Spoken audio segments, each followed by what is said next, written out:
The President.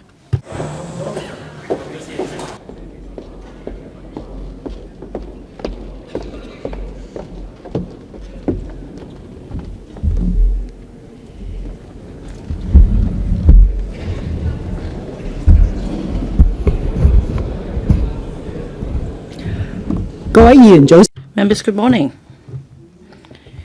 The meeting begins. Members' motion with no legislative effect. Mr. CHAN Hok-fung will move the motion on improving the management of building maintenance works. 4 members will move amendments to the motion. This Council will proceed to a joint debate on the motion and the amendments. Later, I will first call upon Mr. Mark Chong to speak and move the motion. Then I will call upon Mr. Kenneth FOK, Mr. CHAN Hok-fung, Mr. bldg, and Mr. Nick Chan to speak in sequence, but they may not move the amendments at this stage. I remind members that for members' motion without legislative effect, the maximum duration of each debate, including voting, is 4 hours. The mover of the motion will have 10 minutes to move the motion and speak, as well as 5 minutes to speak on the amendments. Members moving the amendments and other members may speak once up to 5 minutes. The joint debate now begins. Members who wish to speak, please press the Request to Speak button. I will call upon Mr. Mark Chong to speak and move the motion. Mr. Mark Chong. President, I move that the motion as printed on the agenda be passed. As the first member to move this motion in this Council, which is the first motion that I move, I'd like to focus on building maintenance works and the works contract. Now, every step along the way, from tendering to awarding the contract to acceptance, there are things that can be enhanced. I'd like to thank the President for arranging for this motion to take place. I'd also like to thank members who have moved amendments to my motion. Now, yesterday, we also had a debate on the government's motion on the same topic. This shows that this Council works with the government to address the public's needs. In 2 consecutive days, we discussed the same issue, and we allow members more time to speak on the topic. Yesterday, the Secretary already responded actively to the suggestions in the debate. Now, this is a chance for us to express our views, and I'd like to explain why I have moved the motion. Now, after the Wangfuk Court fire,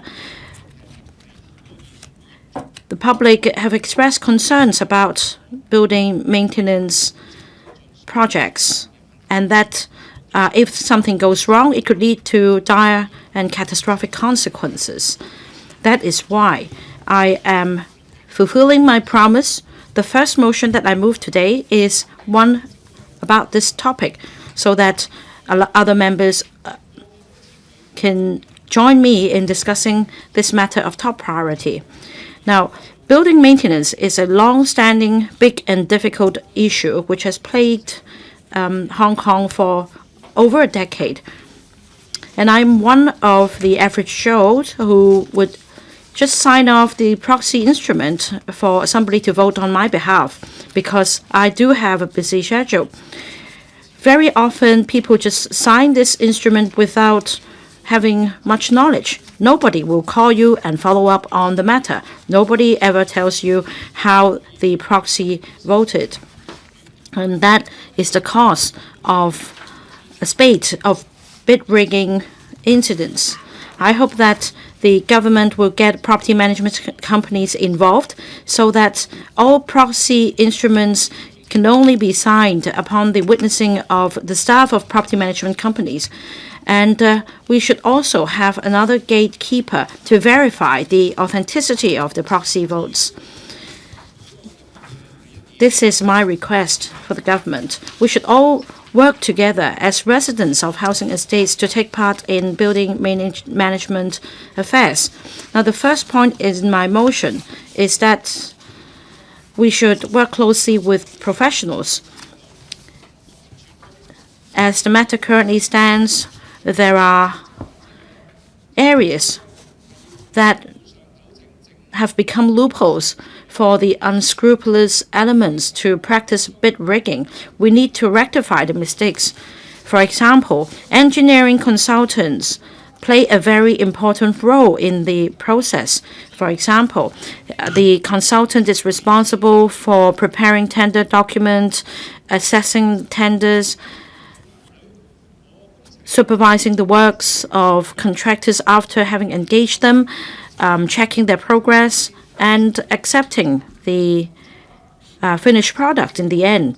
So this single consultant will oversee every step along the process, and there is a conflict of interest.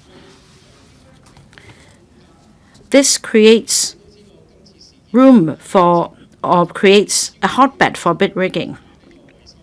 As we know, the contractor on this occasion the consultant won the bid with ultra low price only because of what could happen subsequently. And that is why we believe the functions of the engineering consultants should be split.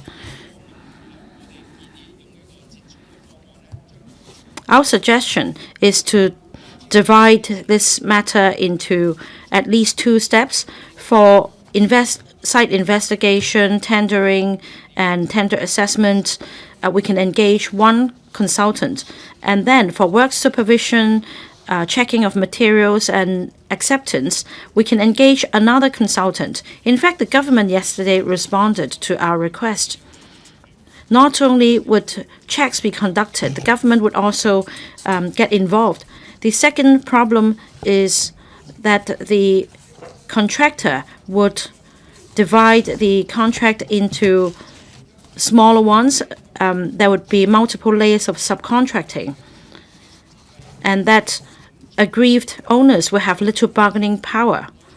For example, we have small contracts focusing on exterior walls, rooftops, fire service equipment, and pipes.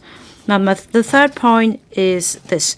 We have been relying quite heavily on smart tender under the Urban Renewal Authority in combating bid rigging. But I don't think we are able to go after the unscrupulous syndicates. As I understand, there is a list prepared by the URA, but then it's very difficult to verify the background and track record of the companies involved. According to media reports, some contractors with apparent management problems got 100% on the list.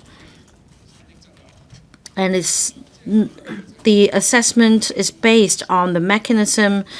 It's not really based on the quality of works. Now, the URA is a quasi-government organization, and this is the only help that building owners could get. And that is why it's always a target for unscrupulous syndicates. The government must step in to help minority owners. The government should provide help directly to the owners' corporations to resolve matters relating to building maintenance works. I see that other members have moved amendments, and I think basically the divergent views are based on this suggestion. Now, yesterday, but I think the government will take time to look into the matter. Yesterday, there was a suggestion for the URA to take up the work of tender assessment and providing assistance to owners. I am in all support. The fourth point is that we must learn a lesson from the fire and attach more importance to using safer materials, such as the protective nets or scaffold nets. Only by now do we know the importance of safe materials. The new standards have been promulgated And I'm sure that we will go by the stringent standards. We won't forget this lesson. But in the long term, be it ISO or GB standards, we need to make sure that it's properly enforced. We may not be able to tell by physical inspection the difference between fiberglass scaffold nets or PE scaffold nets. And apart from protective nets, we're all concerned about other matters, such as holding up the windows by wooden box or wooden boards or polyfoam box. I think the Bureau should set indicators. For example, 20% of materials used in the unit should be non-inflammable materials. And I'm open to suggestions. I look forward to hearing from members. The sixth point is about the knock-on effect when something goes wrong with the consultant or the contractor. Now, on this occasion, when the government ordered that the nets be removed, we immediately identified the problem. So for consultants or contractors which got into trouble, the government should provide actual assistance to owners should their licenses be revoked. Well, I'm glad to hear that the government yesterday already undertook to follow up on points 1, 3, and 5. As for other points, these are about the long-term solutions. Your time's up. I now propose a question to you that Mr. Chong Ho-fung's motion be passed. Mr. Kenneth FOK. President, I thank Mr. Chong for moving this motion today so that we have an opportunity to continue to discuss such an important matter. In Hong Kong, population is aging. We've been discussing this at the council, and the public is aware of this. We are making different laws and implementing different policies to respond to this phenomenon. However, this has been affecting the lives of Hong Kong people. The buildings in Hong Kong have been aging, and we aren't getting the very bottom of the matter. We are just scratching the surface of the problem. And this bonds the problem of bid rigging, giving rise to public safety concerns. In Hong Kong, for buildings aged 50 or above, we are going to see an increase of 500 blocks every year, outpacing the speed of building redevelopment. And in 2040, the figure will jump to 22,000. That is triple the amount seen in 2020. This is indeed a wake-up call to us. The fire in Wangford Court is a painful lesson. We must take it to heart. We must face the problem squarely. We must adopt an effective and comprehensive approach. Mr. Chong proposed 7 proposals. I, alongside members of G19, definitely agree. Construction materials, engineering consultants, we do need to provide support to property owners. There are also other proposals, such as implementing a blanket ban on smoking in construction sites. I look forward to the implementation of these policies in Hong Kong. I'm glad to learn from the secretaries of department yesterday that the government would kickstart the relevant work in the future. I have 2 additional points to make. Regarding construction materials and banning smoking in construction sites, this shouldn't be limited to building maintenance works. This should be extended to the works of different public infrastructure as well. We shouldn't just focus on legislation. We must take law enforcement actions as well. Say for new construction, the construction sites of new buildings, we do need to implement a blanket ban on smoking as well.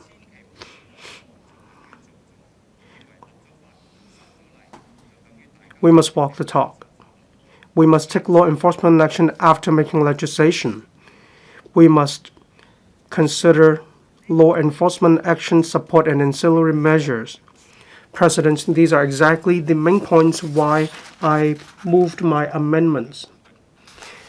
The MBIS has a good intention.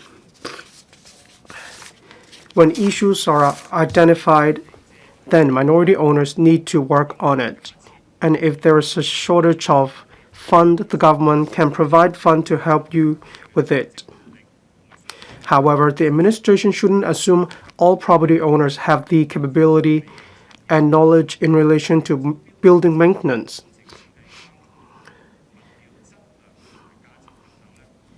Bidding procedures, designs, construction materials, quality, and price. Some property owners don't have the necessary knowledge and they are at the mercy of illegal criminals.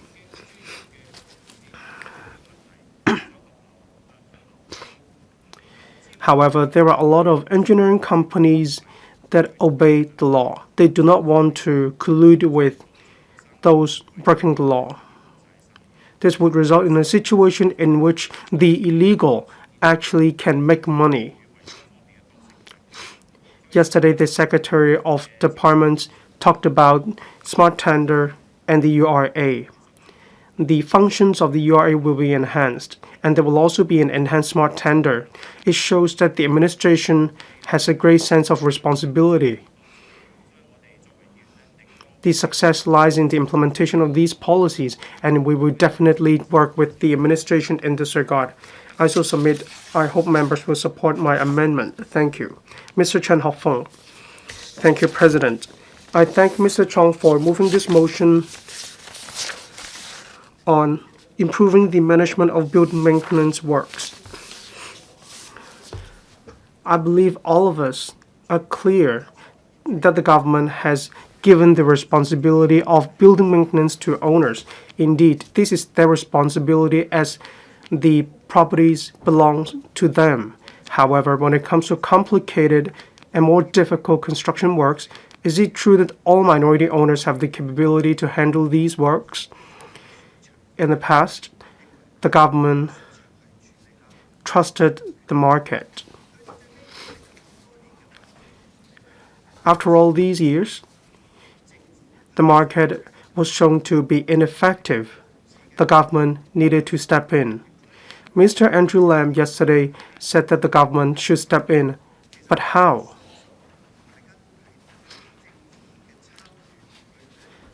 I believe all of us can see that the government must step in even for private properties. However, the degree may be different. And today we are here to put our minds together. But what is the current situation in the market? A lot of contractors are unwilling to work on maintenance works because there are a lot of black sheep in the market. There are many criminals or people breaking the law working cahoots with one another. In the end, the maintenance works contracts come with a very expensive price tag. And in the end, we saw accidents, we saw fatalities.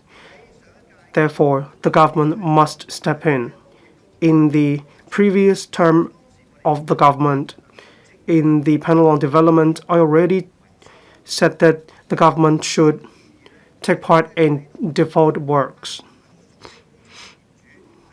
Some minority owners are not familiar with construction works. They can only place the trust in professionals. However, some black sheep just focus on profit skimming, and they take money out of the property owners.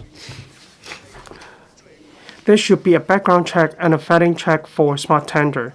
I do believe this is a good suggestion. There wasn't any background check under smart tender. What about the chain of funds, the background? No checks at all. And now with the enhanced smart tender, we want to single out these illegal elements.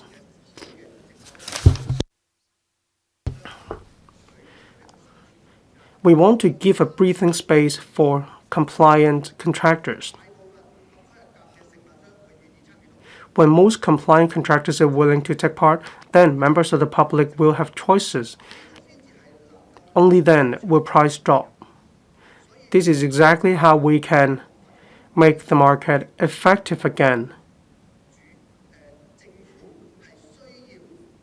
At this critical juncture, the government needs to take part and needs to step in. The Secretary has taken on board our views. And only the approved contractors could be engaged. These contractors have been approved by the URA. We need to stop illegal contractors from monopolizing the market. Only then can we improve the current situation.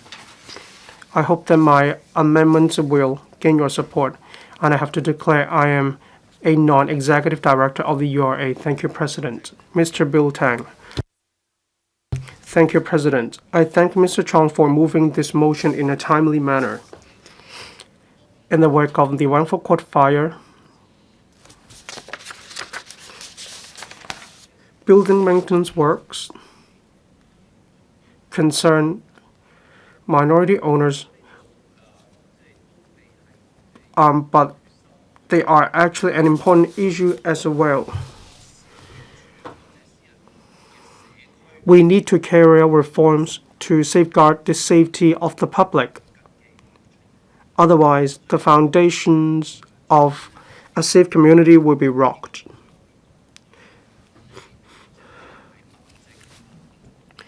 Yesterday, we talked about the Buildings Management Ordinance, and we heard from a few secretaries. I believe members are willing to work with the administration to pass the law and to implement the policies. This way, we can reduce the pressure on the shoulders of minority owners. This will also take pressure off OC members. If we don't carry out reforms, then no one will want to be OC members. So who will be OC members? They don't want to shoulder the responsibility anymore because they might select the wrong contractors. There may be doubts about OC members, so no people with good intention will ever want to join OC anymore.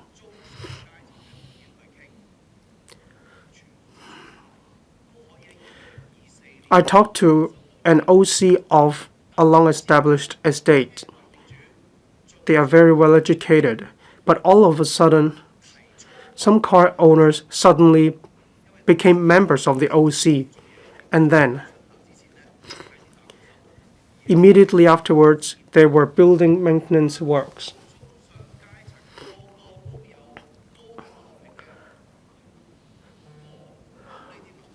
On Hong Kong Island, a lot of residents are well educated, but they still couldn't prevent this problem, not to speak of other estates across Hong Kong.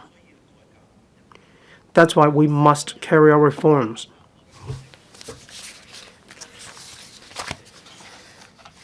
I thank the government for responding to my amendments today.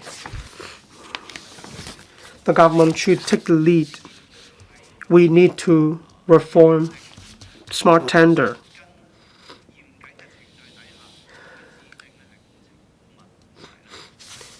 The URA needs to engage contractors in a more stringent manner. We need to balance compassion and legality. Of course, the compliance cost will rise. I hope that the government will undertake studies. By how much will compliance costs go up? By how much can we reduce risks? all of us need to be on the same page to support this decision regarding proxies.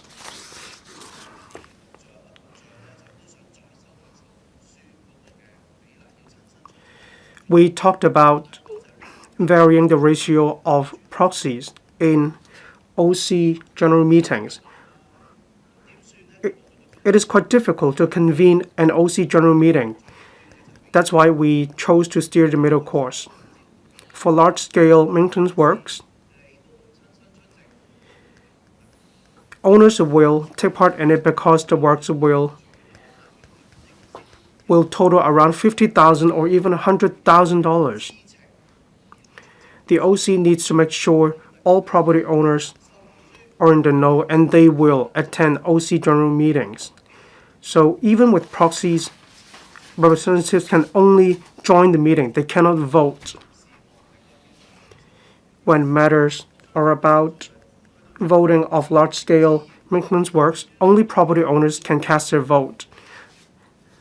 Then OC will explain the matters well. If they don't do so well, then there is of course suspicion. I'm short of time. I hope members will support my view. Thank you. Mr. Nick Chan. President, I thank Mr. Mark Chong for moving this motion.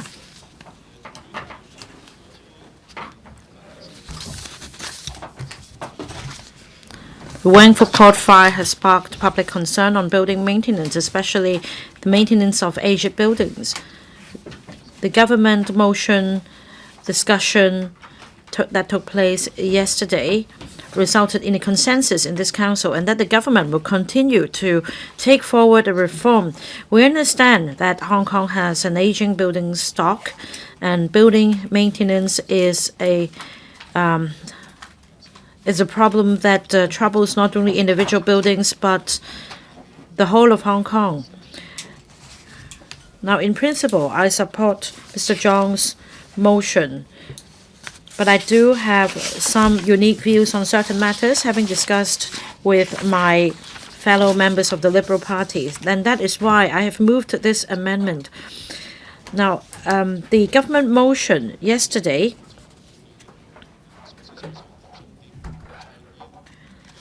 is also one based on the same topic. Well, in the future, we should make sure there is no transfer of interest in building maintenance projects. We should also set indicators for the quality of building maintenance works. And that is why, in my amendment, I propose that this system should be put in place to make sure that to ensure the quality of building maintenance works and to plug loopholes. I also look carefully into the idea of setting up a new building maintenance authority. Now, the idea is simple. We need a dedicated structure in charge of policy formulation, supervision, enforcement, and public education to avoid having a recurrence of these problems. Now, yesterday, the government officials already responded to the views expressed by members, and I now understand that the government is concerned about the following. First, if we set up a new authority, it will take time and it will add to the government establishment, and we're concerned about the costs and the time for revising the establishment. And we already have the Urban Renewal Authority, Housing Department, Fire Services Department, and also the Home and Youth Affairs Bureau in charge of the matter. However, what if we upgrade the URA and give it more powers so that there is clear delineation of duties? Now, the government already acknowledged that amendments to legislation will take place, including the Building Management Ordinance and the Buildings Ordinance.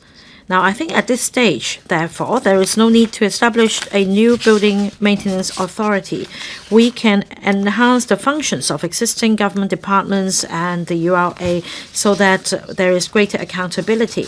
Now, my amendment provides that there should be a clear structure that comes with better coordination and accountability, so that the public grievances can be addressed. The other point is that residents nowadays may shun being members of the owners' corporations because of the legal liabilities, and that unscrupulous elements may exploit this loophole. My suggestion is for the government to set up a dedicated unit. For example, the URA can take the lead in setting goals and timetables, and that on a regular basis they can also report progress to the public. Another major problem is that many owners of aged buildings do not want to take forward building maintenance because they do not have the professional knowledge. The government should provide a one-stop service and technical support. There should also be greater transparency in terms of professional registers. Now, I believe that we should take a pragmatic approach.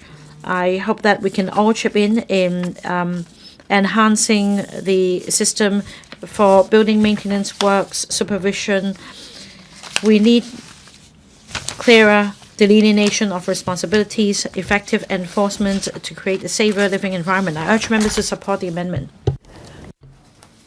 Secretary for Development. President, I thank Mr. Chong Ho-fung for the motion and Mr. Kenneth FOK, Mr. Chan Hok-fung, Mr. Bill Tang, and Mr. Nick Chang for their amendments.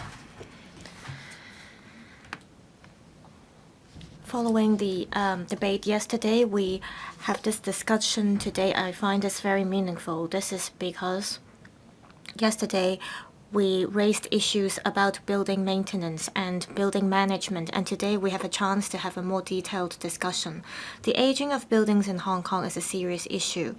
Just now, some members mentioned that over the past decade, the number of private buildings aged 50 years or older has increased by an average of 510 annually. Under the mandatory building inspection scheme, the Buildings Department annually selects 600 private buildings aged 30 years or above with high risks to issue mandatory inspection notices. Some say that the Buildings Department is adopting a broad brush approach, and for private buildings that reach the age of 30, we immediately issue mandatory inspection notices to them, and it's challenging for owners to take forward the maintenance project. I want to clarify that for buildings that have reached the age of 30, the Buildings Department can issue mandatory inspection notices to them, but it doesn't mean that owners will immediately receive such a notice once the buildings reach the age of 30.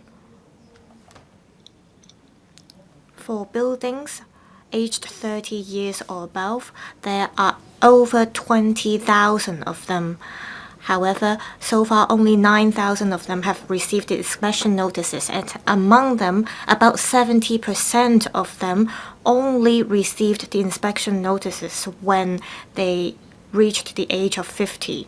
So the Buildings Department adopt a risk-based approach. We look at the conditions of the buildings. We see whether we received any complaints about concrete spalling, and we look at whether there were any district personalities involved to decide whether we should issue the inspection notices. So it's not about how we issue the inspection notices under the scheme. Instead, like the members said, we should look at how we could offer support to owners who lack the professional knowledge to take forward the maintenance project. We should also review how the government could improve our supervision work and monitoring work. And yesterday, during the motion debate, we talked about institutional reform. That is how the government can step up monitoring and supervision, and how we can offer better support to owners. In order to make this debate more complete, I hope you wouldn't mind me elaborate further on the points I mentioned yesterday about institutional reform. First, about how the government could regulate building maintenance works. Currently, building maintenance works are primarily classified as Category 2 minor works. What does that mean? It means only registered contractors are required to carry out the works. We do not ask owners to engage separate contractors or professionals to take forward the project. Considering costs, we ask owners to only engage registered contractors. However, from the fire incident, we see that there are some unscrupulous elements in the industry that are exploiting the loopholes. It's therefore necessary for us to plug these loopholes. We want to broaden the scope of the proposed amendments to the Buildings Ordinance to further strengthen oversight. First, we propose upgrading major building maintenance works to Category 1 minor works. That means, apart from engaging contractors, owners will also have to hire third-party professionals. I will later talk about how we will strengthen the Tender Smart scheme.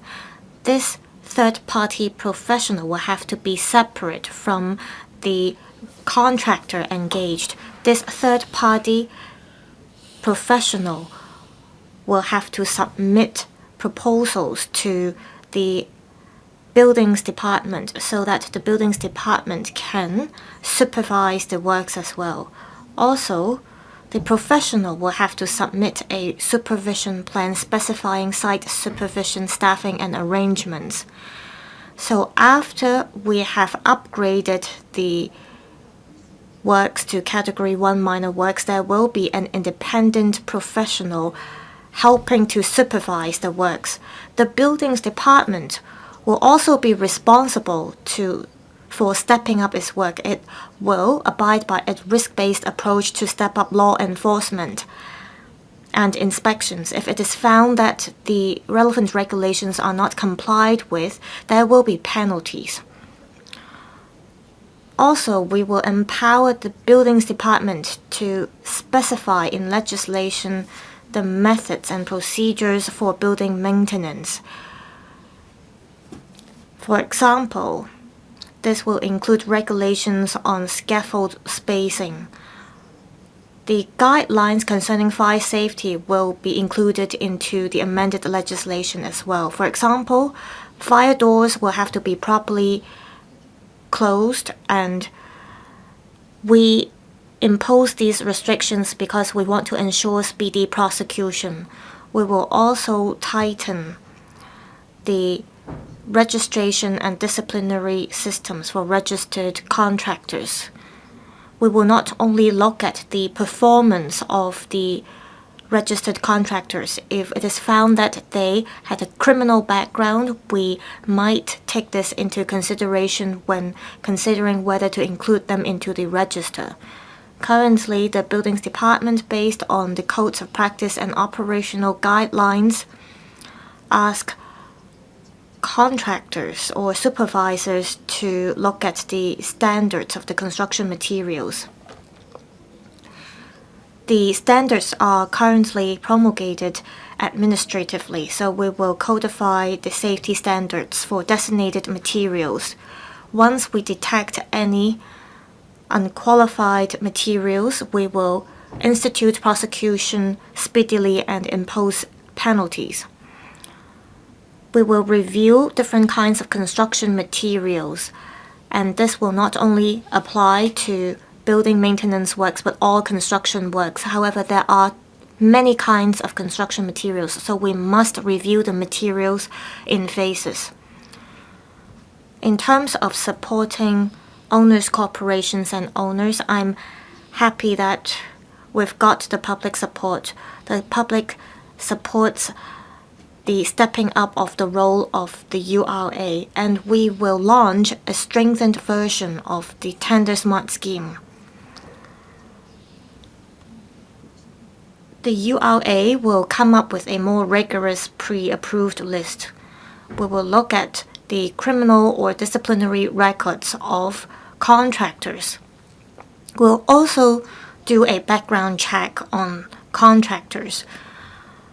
We will also look at the previous track records of contractors and consultants. We'll not only look at how many projects they were involved in, we will talk to all government departments to review the performance of contractors and consultants to see whether they previously engaged in any non-compliant works. We'll also rely on the feedback of owners. Some may be worried because we will have to consider the feedback of owners as well. Will that be subjective or unfair to contractors and consultants? We will discuss with the URA on the factors and criteria we're going to take into consideration. I want to stress that in order for the pre-approved list to work, we must not only look at the number of complaints or non-compliant notices we got. We have to look at the substances and look at why they did not comply with the rules. We also have to conduct background checks, and all these involve sensitive information, so we have to engage in dynamic monitoring. If you're included in the pre-approved list, it doesn't mean that you are perfect. If in the process it is found that there are problems with the contractors and consultants, we might remove them from the list. We have to ensure the integrity of contractors and consultants. For those that perform well, they will have many job opportunities, and for those that are dishonest, I believe they will be eliminated under our regime. For those who want to challenge the status or credibility of the pre-approved list, well, I believe we can explore making use of legislation enactment to protect the pre-approved list established by the URA from being challenged. I am confident that this regime will work. As mentioned yesterday, the URA will not only offer advices, it will also help assess the tenders for owners. For owners who want to get government subsidies, they must accept the consultants and contractors selected by the URA.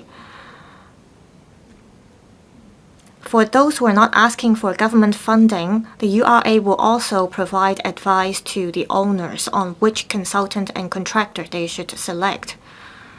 For owners with ill intent, I'm afraid this regime would not offer much help to them.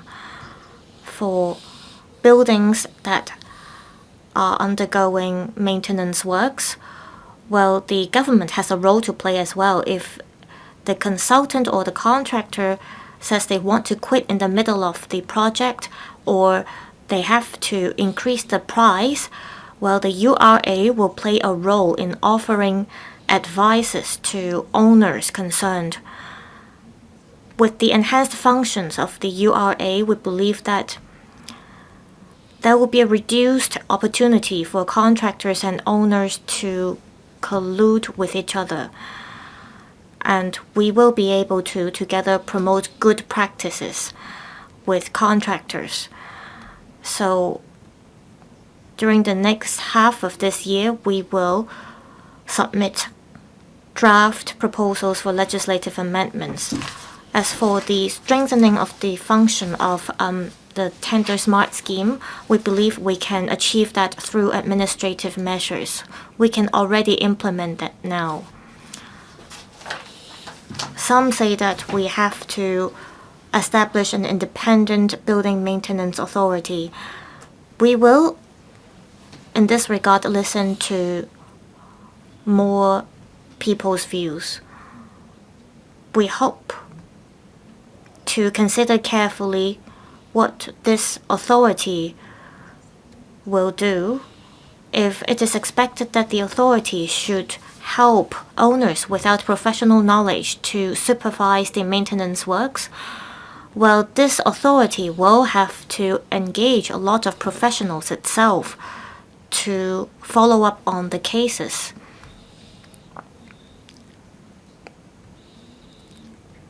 Then how would it be different from our current proposal, that is having the government help owners select a consultant and contractor, if it is expected that this authority will play a statutory role?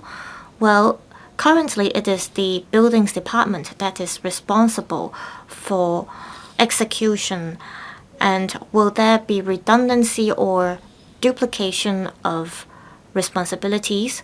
Well, no matter which proposal we pick, we do want to implement the strengthened version of the Tender Smart scheme soon. We need resources to implement the strengthened version of the scheme. We want to ensure the URA has the ability to implement the proposals I mentioned above.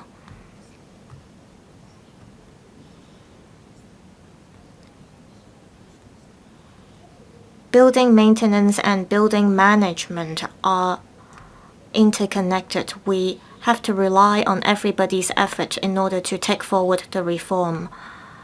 So that's why the Deputy Secretary from the HYAB is here to speak on this issue.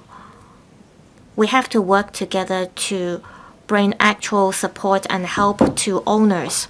I will stop here. I will listen carefully to members' remarks, and then I will give my concluding speech. Thank you.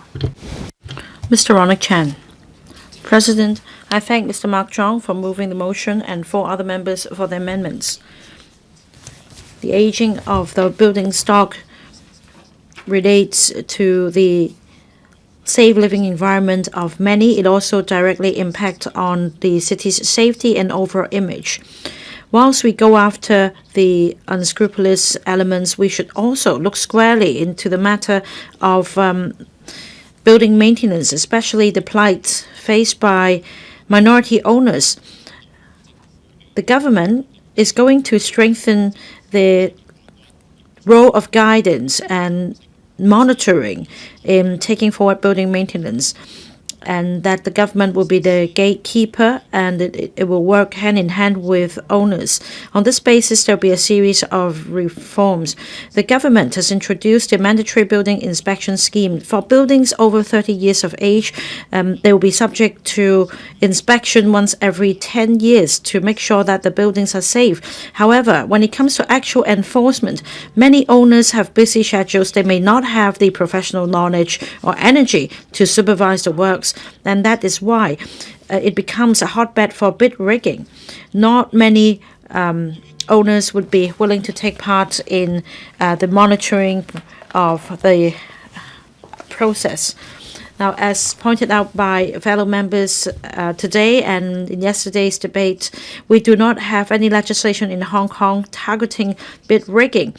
We mostly invoke the competition ordinance or the anti-bribery laws in initiating prosecution. I was a member of the advisory committee of the ICAC, and I understand that the ICAC received lots of complaints of corruption on building maintenance. However, it's not easy to go after bid rigging because all complainants must reveal their names according to the ICAC practice. The government must follow the practice in other jurisdictions and draw up dedicated legislation on bid rigging so to plug the loophole. And we can also make reference to the practice in Singapore. For example, there should be an incentive for whistleblowers, so as and that more protection should be given to informants, so as to encourage people to come forward with evidence. For example, during the transitional period before we enact the legislation targeting bid rigging, we can introduce these administrative schemes to combat bid rigging and enhance the detection of cases. We can also give professionals a more important role to play as a third party in building maintenance projects. For example, when it comes to the assessment of costs, construction methods, risks, the assessment should be undertaken by an independent third party. As for the money for the works, again, a third party can act independently as the trustee, and that only when works are accepted to the satisfaction of the consultant can payment be made in phases. This will deter unscrupulous contractors.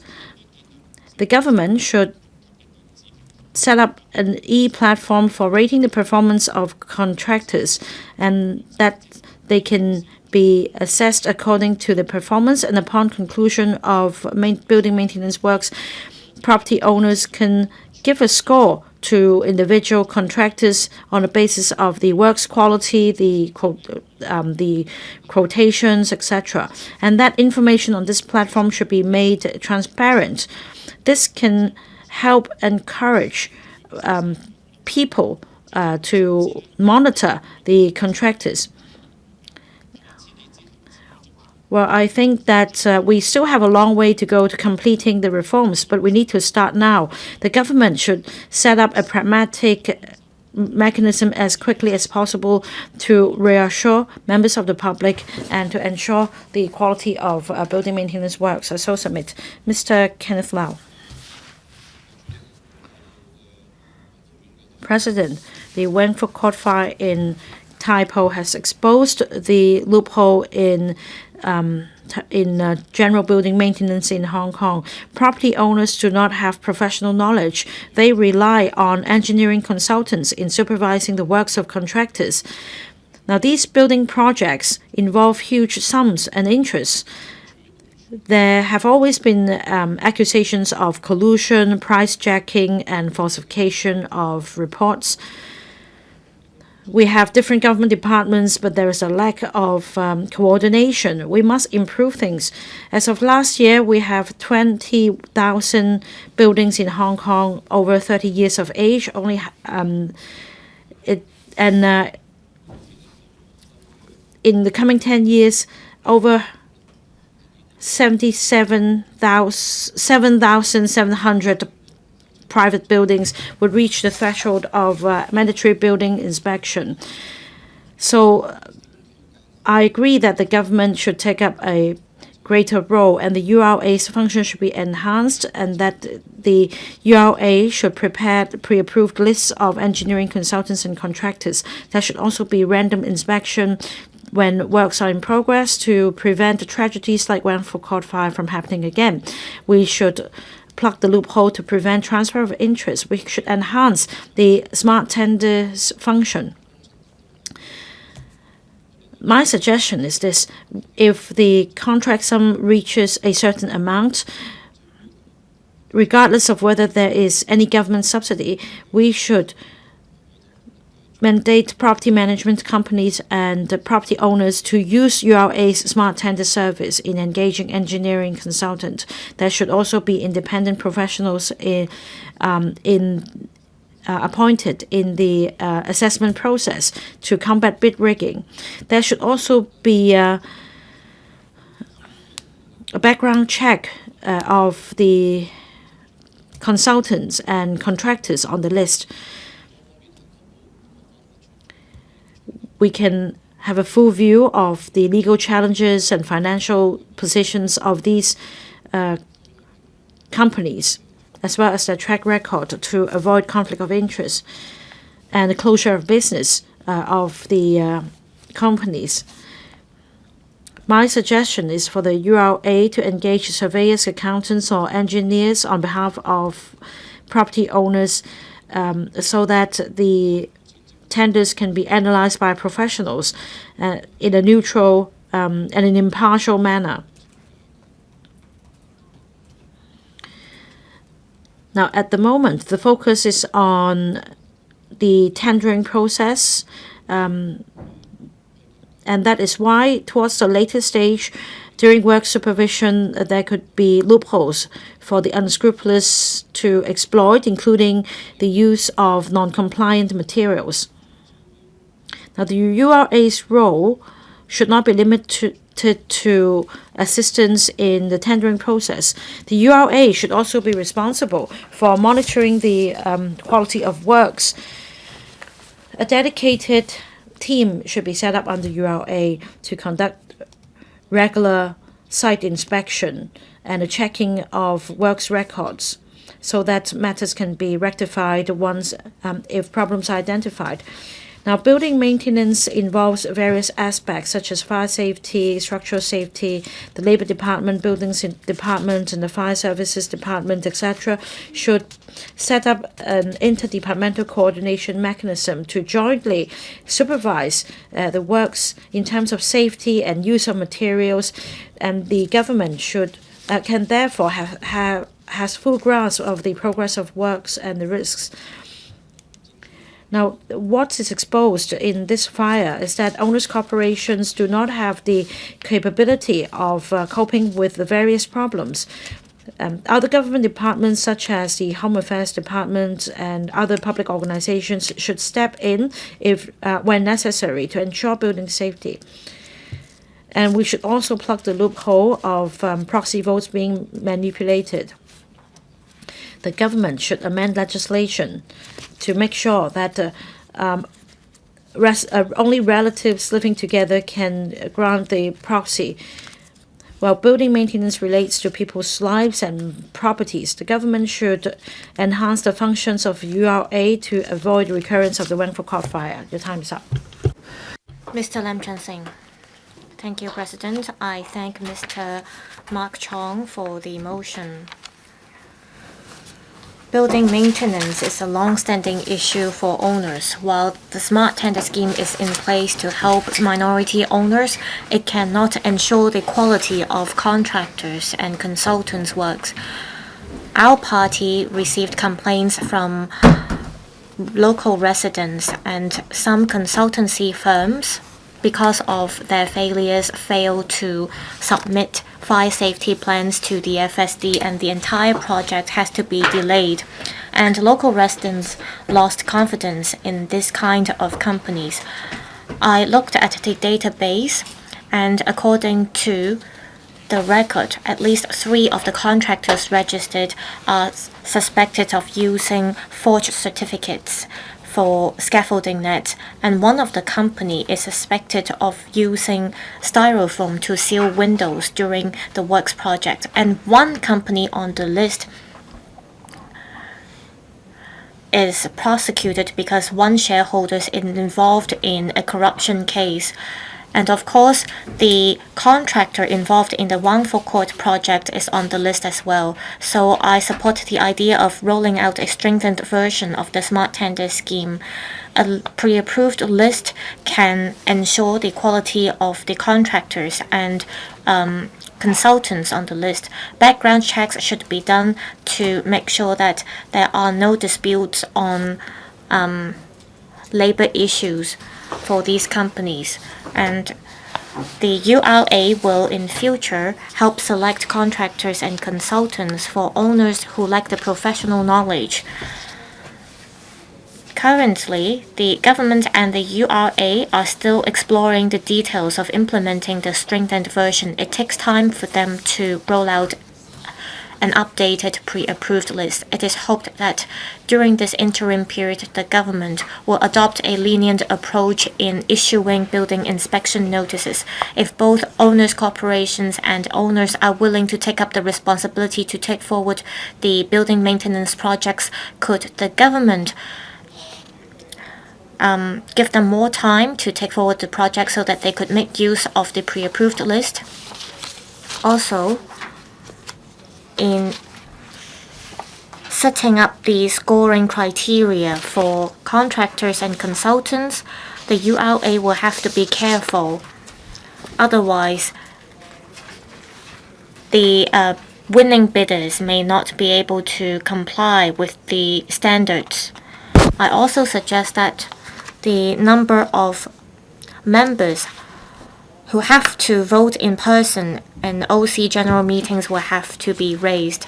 For example, the threshold should be raised so that at least 20% of the owners will have to attend the meetings in person. Also, a set proportion of owners will have to vote in person. We should also impose a cap on the number of proxy votes that an owner can hold. We should encourage more owners to attend these meetings themselves so that they can learn more about maintenance projects. Also, there were many power outages in old buildings. If there are no OCs for 3 new buildings, how can we deal with this situation? The government previously amended legislations to allow for agencies to help implement fire safety works for some buildings. Can this arrangement be extended to other areas? For example, for installation of power devices, we can perhaps adopt the same approach. Lastly, I would like to thank the government again for actively taking forward the improvement of building management works in recent years. Thank you. Mr. Michael Lee, Deputy President, the fire at Wangfuk Court pushed us to think about how we can eliminate corruption and combat bid rigging. I appreciate the government's effort in this regard. Just now, the Secretary mentioned how the government will enhance the smart tender scheme. I am a non-executive director of the URA, and I'm happy to see that there will be a pre-approved list because the URA will be more active instead of staying passive. It will vet the backgrounds of contractors and consultants, and I support this idea. In assessing the bids, the URA will select a contractor or consultant for those who are receiving government subsidies. In future, can the URA pick 2 or 3 contractors so that owners can make the choice? As mentioned, some owners value the quality of the previous works of contractors instead of the technical scoring. My view is that it is better for the URA to engage 2 or 3 independent valuers to do the valuation work.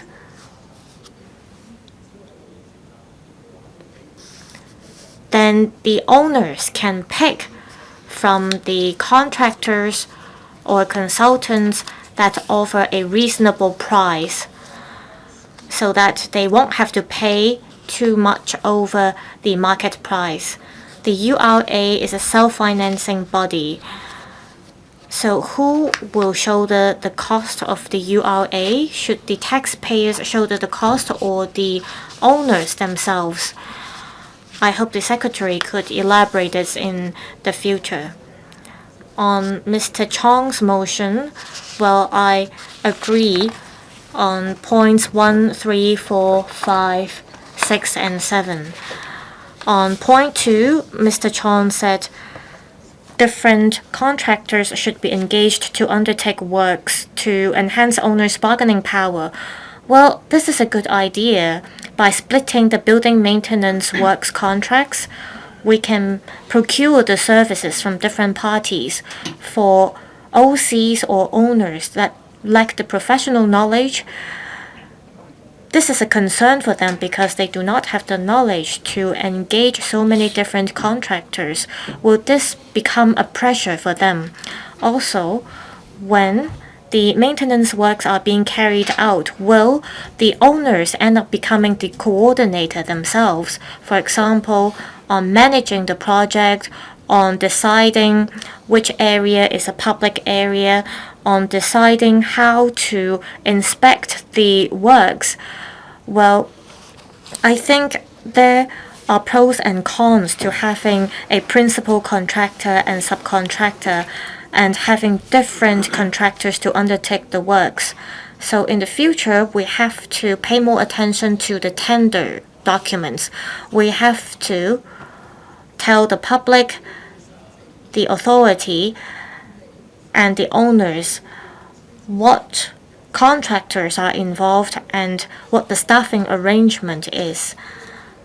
If there is enough transparency, owners will know how much they are paying for which contractor.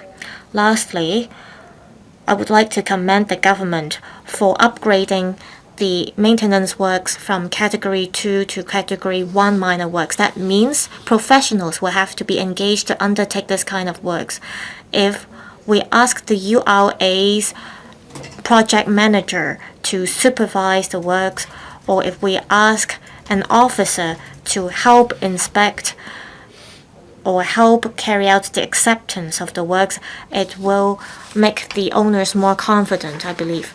Mr. Sunny Tan. Thank you. The fire at Wangford Court unveiled the loopholes that have existed for many years under the building maintenance regime, from tendering, procurement, and supervision, as well as risk management. There is room for us to improve the regime and take forward reform. I will suggest how we can take forward a systematic reform to ensure that our regime can be more efficient and can move with the times.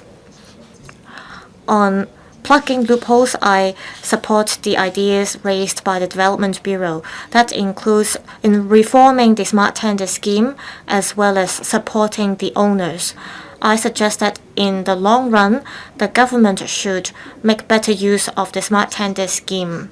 For large-scale maintenance projects, owners must make use of the smart tender scheme, and through the scheme, they should engage third-party independent professionals to help with the project. In the future, I hope the smart tender scheme can come up with a set of standardized contracts. It should enhance transparency by setting up a database. Through technology, it should detect any unscrupulous or suspicious tenders to remove unscrupulous contractors and consultants. The authority can also make use of AI to provide advices on tender documents. The public should be able to make use of the database to check the track records of contractors and consultants concerned. Apart from valuing the quality, we should also look at whether the smart tender scheme could be implemented effectively. Also, on the quality of construction materials, I agree that the government should make sure that the procurement procedure is should be made more transparent and fairer. The construction sector should come up with standards for construction materials, and the government should then be responsible for the bulk procurement or central procurement. This would prevent unscrupulous elements from making profits during the procurement process. In the long run, it can help reduce construction costs for works in Hong Kong. On improving the management of OCs, as mentioned, most people taking part in OCs are pro bono members or minority owners. Many people are afraid of being involved in litigations or lawsuits, and that's why they do not want to take part in OC meetings. The government should have independent third parties with credibility to take part in OC management to prevent bid rigging. Also, I suggest that we make use of smart technology to promote smart construction sites. We can make use of big data to enhance fire safety systems. With the development of innovative technology, there are IoT systems, robots, and AI technologies that can help produce drawings and implement smart management. We can, through a central system, inspect the temperature, level of humidity, as well as air quality of construction sites. If irregularities are detected, for example, if someone is smoking on the site, the system will notify the relevant officers. The Productivity Council, together with the sector, in recent years have been promoting the use of IoT and relevant technology to enhance the management of construction sites. I suggest that we use innovative technology and work together to improve the use of smart construction sites and smart building management. In the future, the sector will continue to contribute to help build a safer Hong Kong and take forward reform. I so submit. Thank you. 多謝代理主席。主席， Dr. Ben Chen. Thank you, President. I speak in support of the motion and the amendments. When it comes to building maintenance, all issues stem from the fact that the Buildings Department departed from the regulatory role. The MBIS also contributed to the problem. Starting from 2003, I have been assisting buildings in following up on buildings maintenance works. When buildings received orders, the Buildings Department convened meetings with residents. They told them what to follow up on. After construction works began, the Buildings Department would conduct inspections and check the steel, exposed structures, antioxidant, oiled, and so on. After all the checks are completed, then concrete would be applied. Back then, there weren't any problems that we see today, but of course, we cannot pass the buck and pin the blame on the Buildings Department. When there are more and more buildings requiring maintenance, when the Buildings Department can no longer cope, they engage consultants and authorized personnel to be responsible for this. When it all started, there weren't any problems. That was a good start. Professionals were engaged to carry out inspections for buildings. They convened meetings, they prepared minutes for the buildings. But as the situation unfolded, it resulted in a situation that we all are familiar with today. Why did I mention the MBIS? If we allowed the operation model of the MBIS, there would be significant issues. Why? When the statutory notices reached owners of buildings, this group of owners would have to look for a person or a professional to help them with building inspection. They find out the problems with the buildings, then a tender would be drafted. Consultants would also be engaged. One will be responsible for preparing the tender, inspection, and of course, that person or that company would win the bid. And all these lead to a series of problems, which means that whenever a statutory notice or order reaches owners, then all these problems happen. That's why I made a suggestion. There should be segregation of functions. Building inspection by one group of people. For the other areas, that should be done by another group of people. There shouldn't be any delegation of powers, and then one wouldn't follow up on the matter. You shouldn't delegate responsibilities to the subcontractors. But of course, owing to the large number of cases and the lack of personnel, it is the consultants which are responsible for following up the matter. There is insufficient regulation and supervision. That's exactly how the problem of bid rigging transpired. Finally, today we have an opportunity to discuss this issue, and we also refer to a pre-approved list. The Secretary covered all the bases when she referred to a pre-approved list. The crux of the matter is that we need to have good consultants, good building maintenance companies.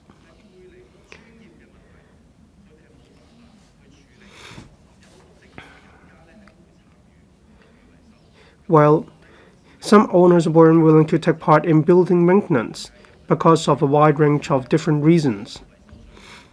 When the law enforcement agencies can step in, I believe members of the public wouldn't have to waste money on building maintenance works. Regarding Mr. CHAN Hok-fung's amendment, we shouldn't just appoint the URA. We need the government to step in as well. We shouldn't just rely on the URA to be responsible for regulating all the building works in Hong Kong. The government must step in as well. Thank you. Mr. Jimmy Ng. Indeed, building maintenance works are a long-standing and intractable issue.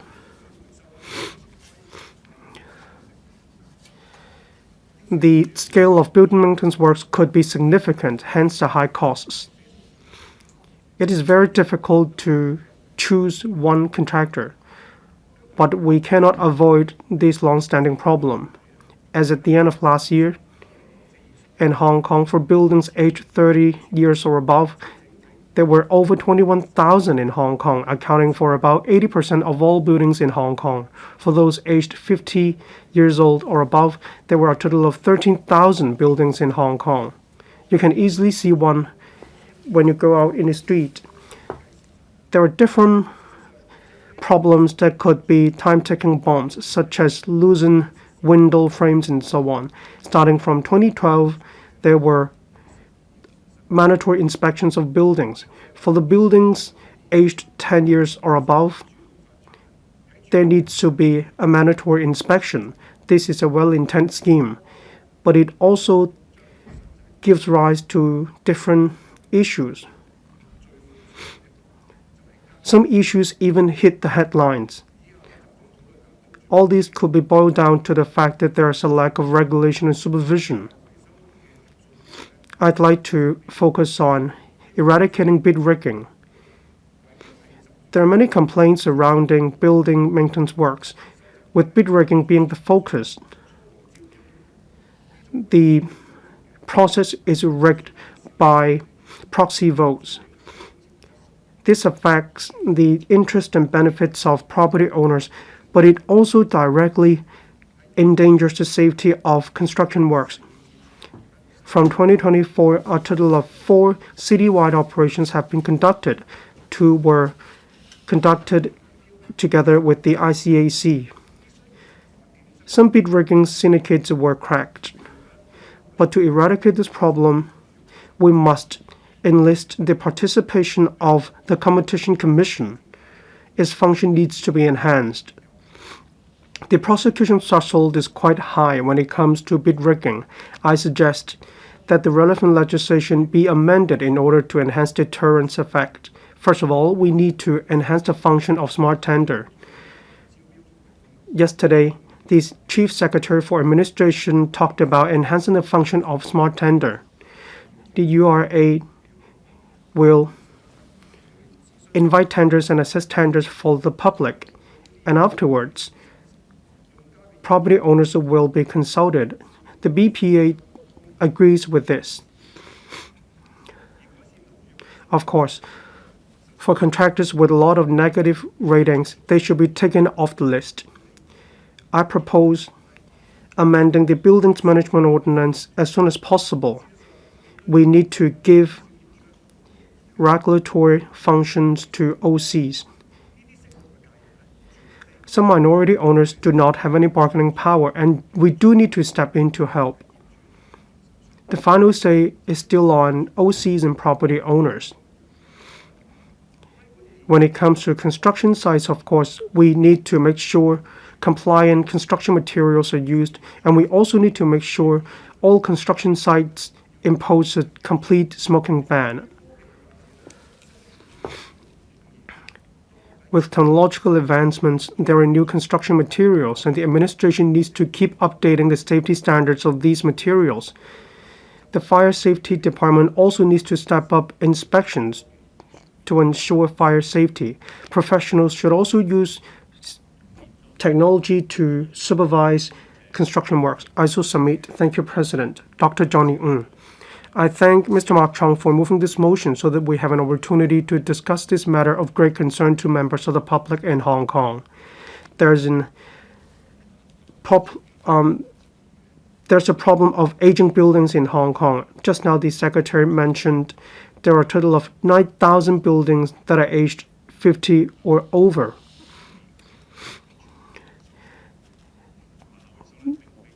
This will affect public safety, and this also poses a significant economic burden.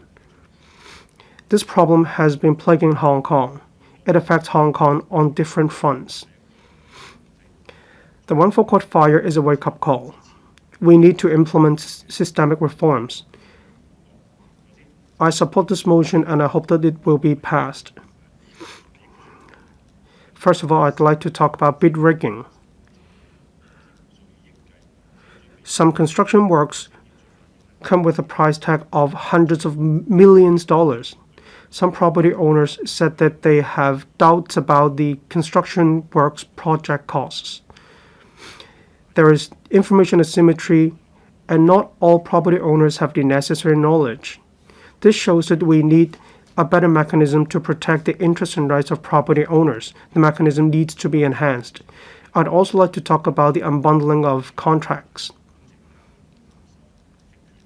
Supervision, checking, inspection, acceptance, there could be interests being transferred. Some members of the public refer to deficiency in the systems. Some people cast doubt on the fairness of the system.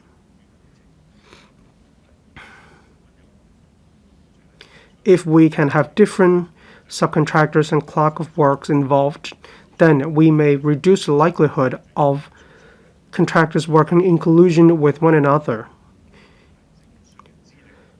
When it comes to assessing the qualifications and credentials of engineering consultants and contractors, we need to enhance the tendering process of construction works. We also need to ensure the veracity of the relevant qualifications and the building materials.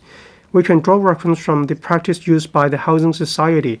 We need to have a rating mechanism assessing construction works so that we can ensure the fact that the cost and the quality of the construction works are up to standard. Some minority owners are undeveloped in construction works, tenders, market prices, and so on. And this leads to the problem of information asymmetry. The government should study how it could step in to provide professional assistance in opinions. For example, for high-risk or complicated construction works, professionals should be deployed. There should also be an independent list of construction consultants. Then there could be better gatekeepers. I'd like to talk about background checks and vetting checks as well. Some people with ulterior motive or criminal elements will exhaust all means to set up different companies. When we look into the directors of the companies, probably there could be giveaways. But in fact, all these have to do with interest and money. We may be easily cheated if we only look at the names of the company.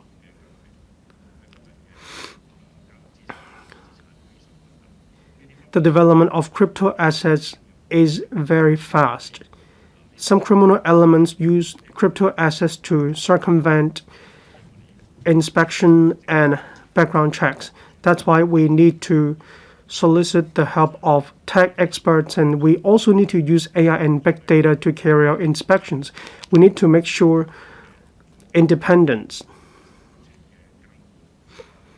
We also need to use blockchain, big data, technologies to supervise and regulate different construction works. Overall, improving building maintenance works isn't just the responsibility of the administration or one single measure. We need to adopt a multi-pronged approach to achieve this. Thank you. I so submit. Mr. Dennis Lau. Mr. Deputy, I speak in support of Mr. Mark Chong's motion on improving the management of building maintenance works and the amendments from other members. Building maintenance is something that only professionals understand. Ordinary owners may not have the professional knowledge, and they rely on property management companies and other building professionals.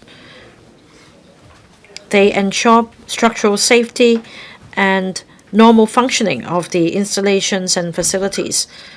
Now, when dangers emerge, with the help of technology and the installations, we can help reduce risks and address hazards. The Wangfu Court fire has exposed major problems with building maintenance and property management in Hong Kong. The government should take the lead in this regard and tackle this problem at source to restore public confidence. I have the following suggestions. We should revamp Cap 344, the Building Management Ordinance. The government should mandate the setting up of owners' cooperation in all buildings and housing estates to avoid minority owners' interests being exploited. Very often, after paying out for building maintenance, the minority owners have no alternative but to accept shoddy works, and owners, through legislative amendment, can take a leading role in managing their property more effectively and to prevent abuse. There should be more resources to train property owners and to equip them with the knowledge and capabilities. Now, in terms of powers of attorney, the legislative amendments should be put in place so as to resolve the problem of manipulating proxy votes. We should also enhance the functions of district offices, and that the government representative should be present at the owners' meeting or the owners' corporations AGM to help resolve problems. This will enhance the government's leading role, and owners will be assisted in managing their properties more comprehensively. We should also educate owners so that they have the capability to manage the property and work with the government to prevent risks. The third suggestion is that an independent third-party organization should be set up in charge of monitoring building maintenance.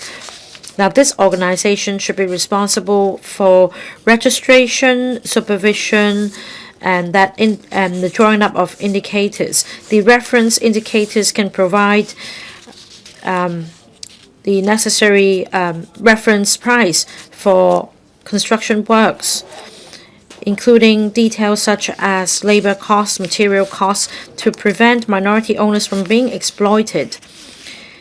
The fourth suggestion is to mandate the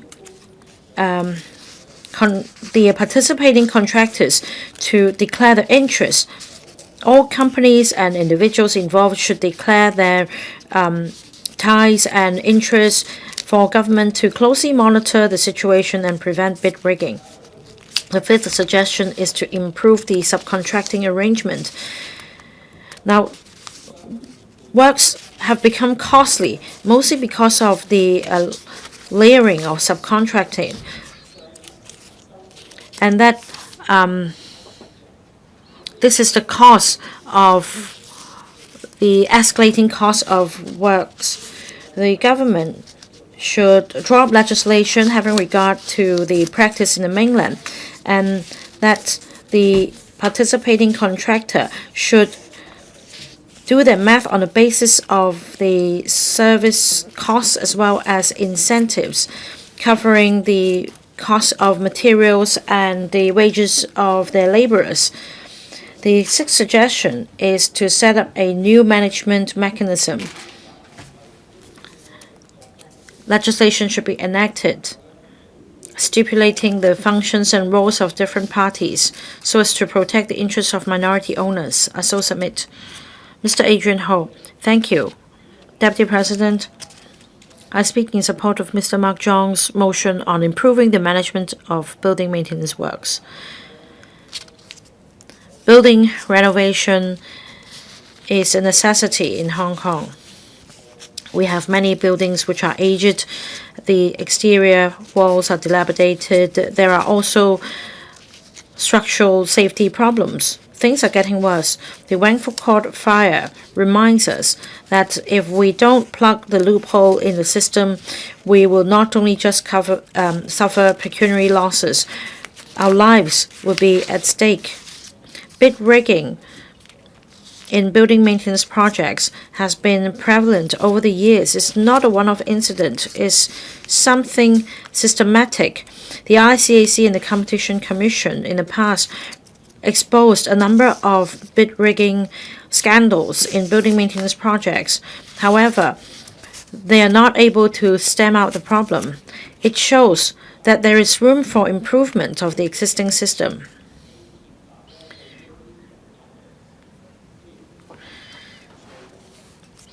Even if it becomes more costly to rig the bids, there are still those who would like to bear the risk and continue with it. We need to eradicate the problem at source. The government should tackle the issue squarely. There should be increased penalties against offenders. The URA in recent years rolled out a scheme called Smart Tender. I fully support the scheme. However, in practice,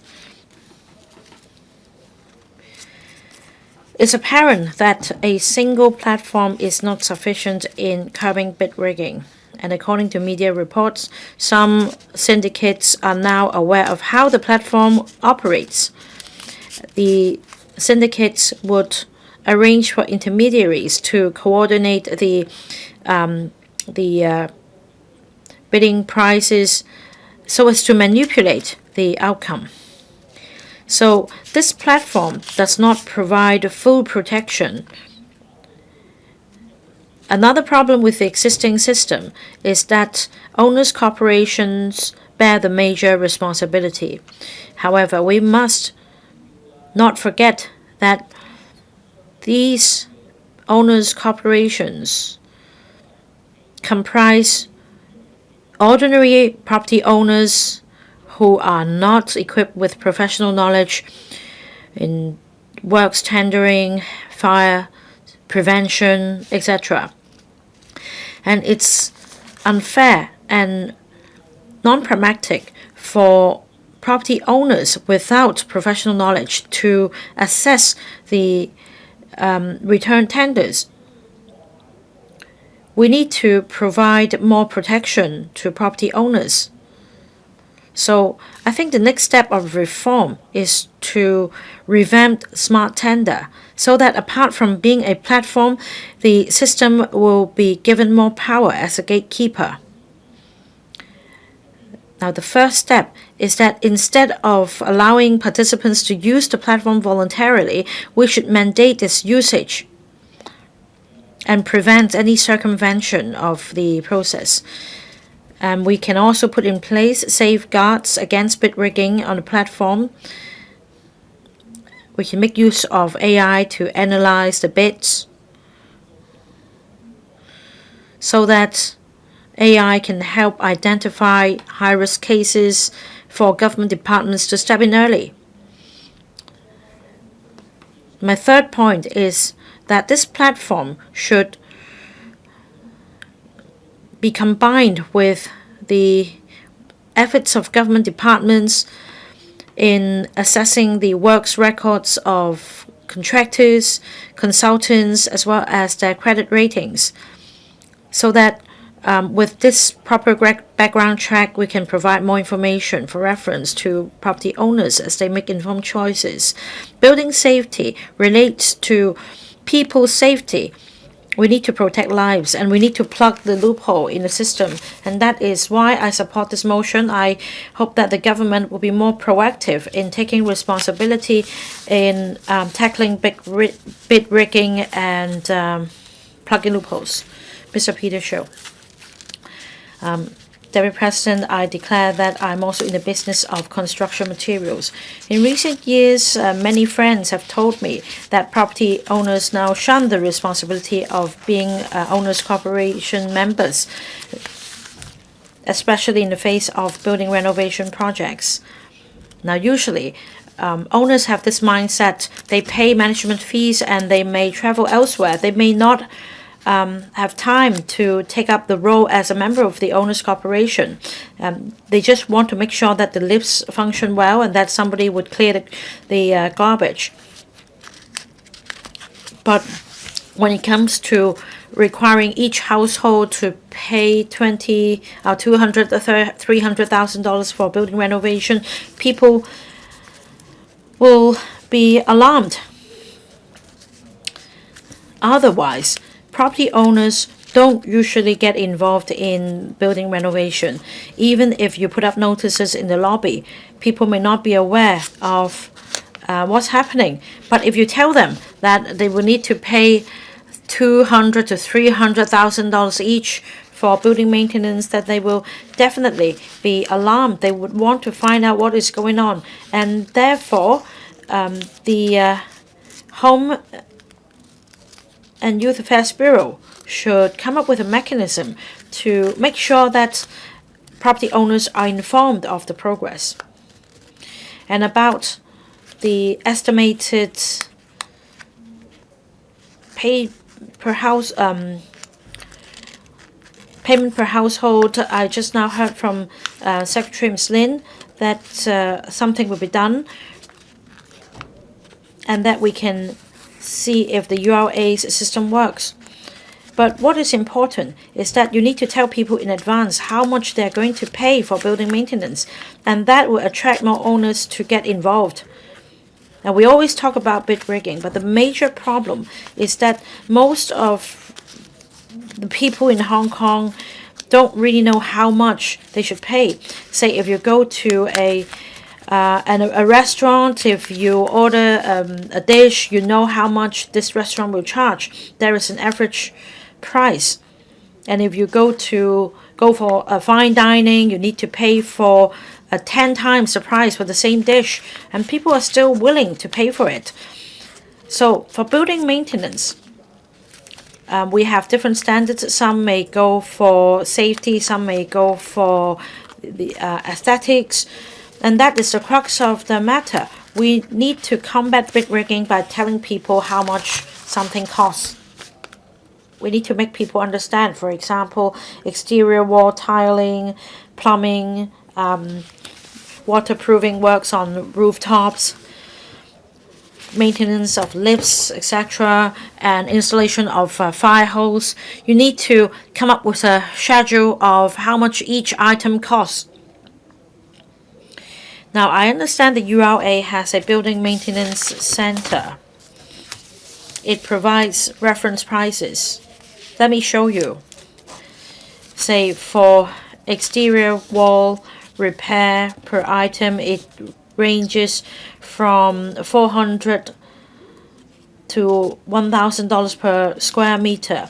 For fire hose connection together with the accessories, the price range is one from $720 to $2,400 per meter. So how much is reasonable? You need to come up with the specifics as well. If you apply a lick of paint, is it good for 5 years or 10 years? How long is the default liability period? You need to set out all the details. You should make sure that people fully understand how much it costs and what is included. Because if there is transparency, you cannot force property owners to take a pricier plan. They would only go for one that is reasonably priced. That's the crux of the matter. So if you want to get URA involved, you need to make things transparent so that property owners are fully aware of what the dollar sign means. They may not go for the cheapest one. They may go for the best one, having considered the details. Professor William Wong. Thank you, Deputy President. According to the building inspection scheme, private buildings aged 30 years or above, if they receive an inspection notice from the buildings department, they'll have to take forward maintenance projects. As at 2023, there are 28,000 buildings in Hong Kong that reach the age of 30. It is expected that in the coming 10 years, another 7,700 buildings will meet the threshold of having to take forward building maintenance. There is a high demand for building maintenance, and the demand keeps increasing.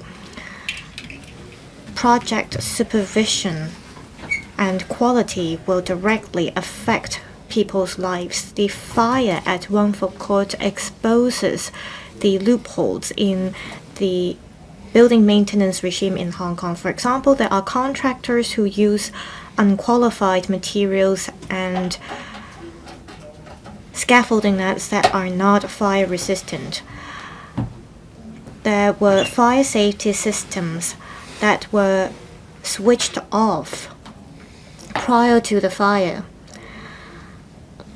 Ordinary OCs lack the knowledge about building maintenance. There is an information gap. Contractors and consultants collude with each other and result in bid rigging, and all these have to be addressed. The fire at Wang Fuk Court was a painful lesson for us. I think we need to step up the use of technology in future to reduce regulatory loopholes and reduce supervision costs. For example, regarding construction material supply chain, we can make use of AIoT and blockchain technology to build a tracking system from raw material manufacturing and to the inspection and certification of materials. We have to have a point-to-point system to supervise the standards of materials.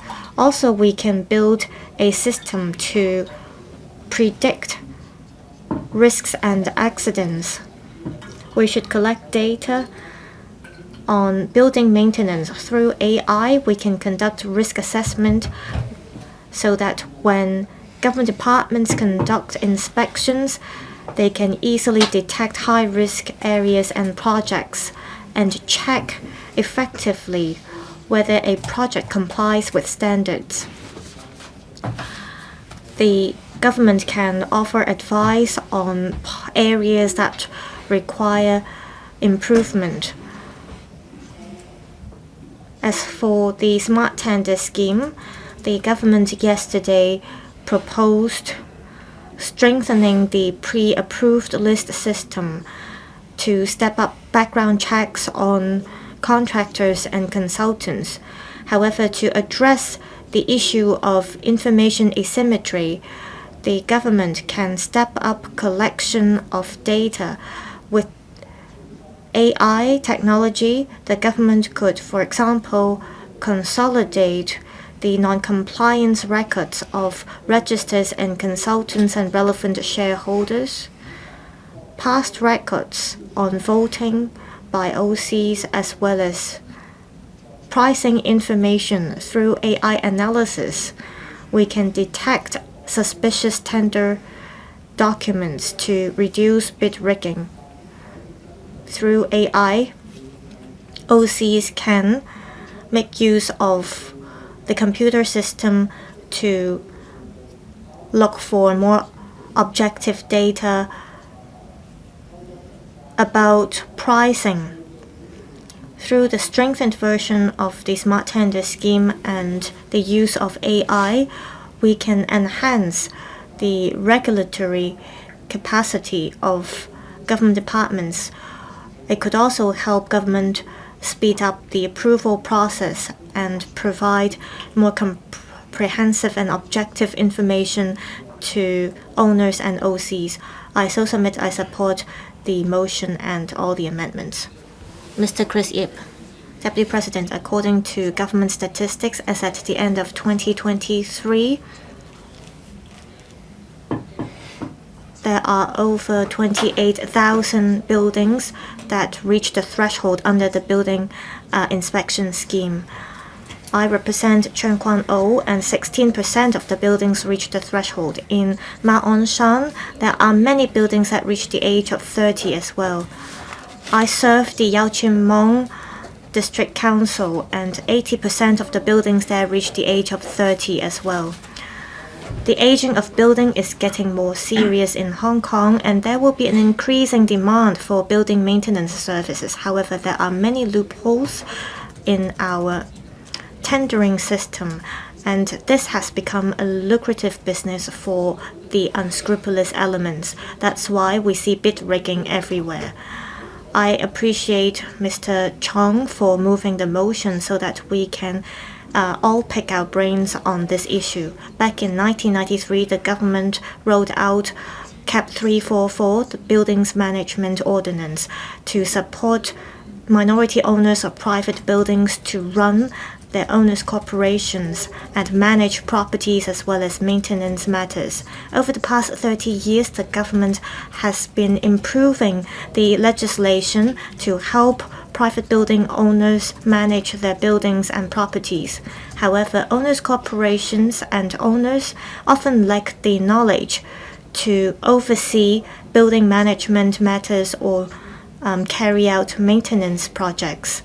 When owners get the inspection notices from the government, there are often fierce competition in relation to carrying out the maintenance project. The root of the problem is that the government fails to monitor the maintenance works and offer advice to OCs to how they should take forward the projects. Mr. CHAN Hok-fung raised the amendment suggesting that there should be an authority that is responsible for the maintenance projects so that private buildings can comply with the mandatory building inspection orders. This is one way to solve the problem. With a statutory body being fully responsible for all maintenance projects, it could oversee the process and make sure that all processes comply with the statutory requirements, and this can help protect minority owners' interests. I understand that it is not easy for the government to set up a statutory body dedicated to this. I understand we have to look into this in detail. Yesterday, Mrs. Bernadette Lin said the government will upgrade the building maintenance works from Category 2 to Category 1 minor works, and owners will have to engage third-party professionals to submit maintenance projects proposals and supervision plans. At the same time, the government will enhance the smart tender scheme, and more stringent standards will be imposed. For example, background checks will be conducted on contractors and consultants. And for owners that are making use of the smart tender platform and receiving government subsidies will have to comply with the government's advice on which contractors they should select. This can effectively protect minority owners. Mr. John Lee, the chief executive, has asked the independent committee that investigates the cause of the fire at Wang Fuk Court to come up with recommendations for reform, and this is a critical step. I expect the government to therefore deepen monitoring and supervision on private building maintenance projects. It should also think of ways to protect minority owners to effectively help carry out the maintenance projects to prevent old buildings from getting old and dilapidated. This will allow minority owners to live in peace and contentment. I so submit I support the motion and all amendments. Ms. Rebecca Chen. Deputy President, after the fire at Wang Fuk Court, the government said after the commencement of this LegCo term, it will study with LegCo members how to address the issue. In these 2 days, we are making use of the LegCo Council meeting to discuss this, and this is going to be one of the major tasks for the government this year. There are many buildings in Hong Kong that reach the age of 30 to 50. So there's an increasing demand for building maintenance services. So the government will have to address problems such as bid rigging and lack of supervision on construction materials. On this, the government has come up with a series of proposals. For example, it will step up the smart tender scheme to impose more stringent standards, and the URA will be responsible for the bidding process for buildings that receive government subsidies. The government will also put in place measures to prevent owners from being manipulated through their powers of attorney. On fire safety issues during maintenance works,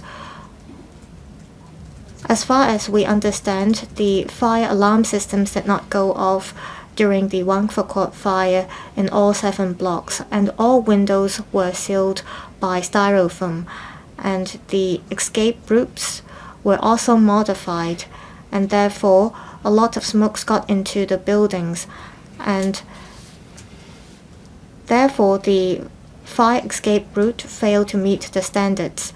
On this, I think the government should step up law enforcement and education efforts. On law enforcement, the government can set up a dedicated team to conduct patrols and inspections to make sure that fire safety systems, including fire escape route and means of escape and fire doors, comply with the standards during the construction process.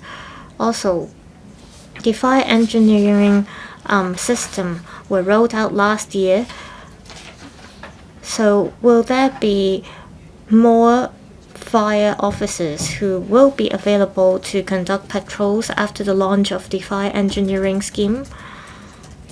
Can this fire engineering scheme be extended to other parts to ensure building safety? On education, we have to educate citizens about fire safety. They have to stay vigilant about the fire safety systems in their buildings. If it is found that the fire safety system does not function or are being switched off during the construction process, they should report the matter. On the other hand, we need a smoking ban. During construction process at Wangfukot, a lot of flammable materials were piled up, and if someone smoked, it would be very dangerous. So the Labor Department should issue notices to ban anyone on the construction site from smoking. The government is planning to amend the existing legislations to impose a smoking ban on construction sites. However, at the same time, I think the government should offer support to construction workers who smoke.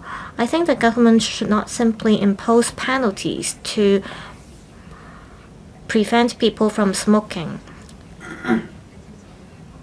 I heard that there are more and more construction workers who are receiving smoking cessation services from charity organizations.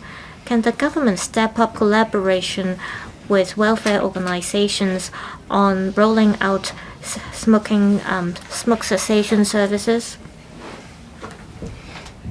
This should be part of government's plan to promote the health of construction workers.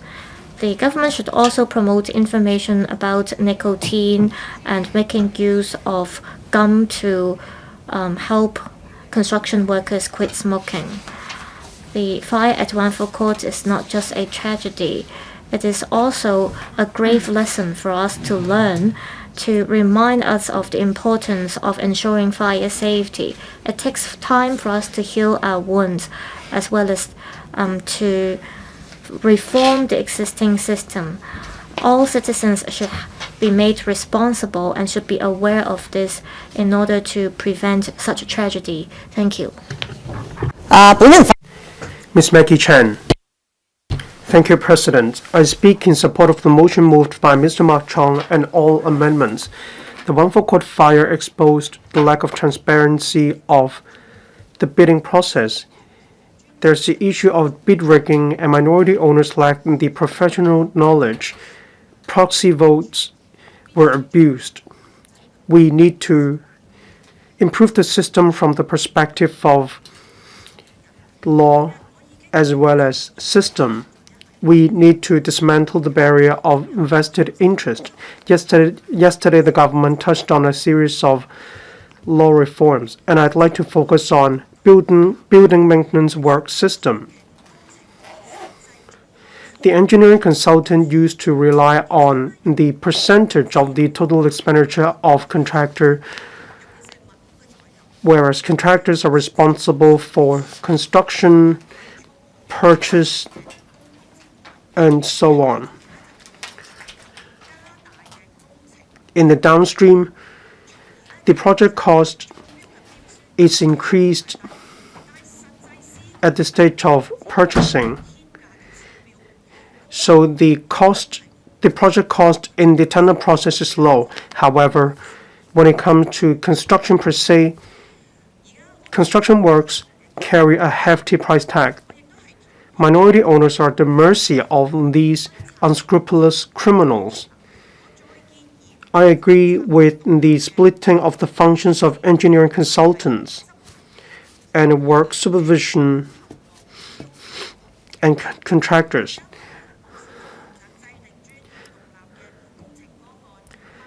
Smart tender should be used. Independent engineering consultants should only be responsible for inspections, checking, and acceptance. This way, we can eradicate collusion and low bid price but exorbitant construction costs in the end. Next, principal contractors need to declare the qualifications of all the subcontractors. The principal contractors should be held accountable in order to avoid layers of some contractors. I agree with Mr. Kenneth FOK's amendment. We need to step up support for minority owners. We should also establish a new building maintenance authority. I propose to set up of a task force led by the Secretary of Department. There should be the collaboration of the police force, ICAC, district offices, building department, FSD, EMSD, and so on. There should be a dedicated report hotline. There should also be easy complaint avenue. We should make it convenient for minority owners to seek assistance as well as mediation services. We need to expand the scope of legal aid to cover minority owners, engineering consultants, as well as contractors of construction works. We need to provide assistance for contracts involving communal areas.